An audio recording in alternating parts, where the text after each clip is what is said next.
17 қараша халықаралық студенттер күні. Осыған орай білім ордамызда 16 қараша қызықты көңіл студенттік өмір атты мерекелік кеш өтті. Тәрбие және әлеуметтік жұмыс жөніндегі бөлімнің ұйымдастыруымен өткен шараға университет қабырғасында оқитын барша білімгерлер қатысты. Тек қатысып қана қоймады, көрерменге өнерімен шашу шашты. Жылдағы дәстүр бойынша университет ректоры Қуат Маратұлы Баймырзаевтың бұйрығымен университеттің қоғамдық іс-шараларына белсене атсалысқан және түрлі байқаулардан жүлдегер атанған бірнеше студент марапатталды.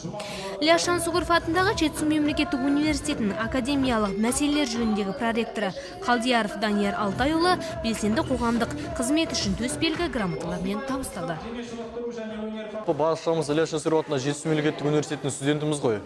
Жалпы беделі биік ордамыздың беделін бірге бір ұжымдап, бір қолдан көтеруге тырысайық. Биылғы жыл жылдағыдан өзгешелігі сол мерекелік жиын ғана емес, қайырымдылық шарасы. Салтанатты кешті белсенді білімгерлер бірінші топтағы мүгедек Менков Сергейдің оқу төлен алғысына көмек ретінде ұйымдастырды. Концерттен түскен қаржы педагогика және психология факультетінің бірінші курс студенті Сергейге табысталды. Мейірімді жастардың өнегелі ісі жүрекке жылу ұялатады.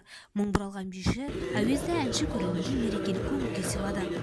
Біздің университеттің студенттеріне, білімгерлеріне тоқтала кететін болсам, олар өте белсенді білімгерлер, өздерін жан-жақты танытып отқан білімгерлердің бірі болып табылады.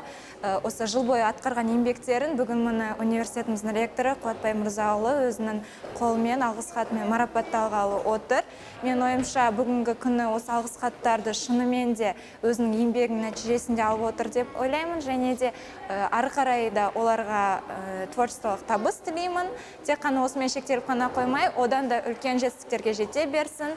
Тек білімді оқу озаты ғана болмай, сонымен қатар жан-жақты белсенді студент болуына тілектеспін. Өмір Қанатқызы, Ділмұрат Қазатұлы, оқу телестудиясы.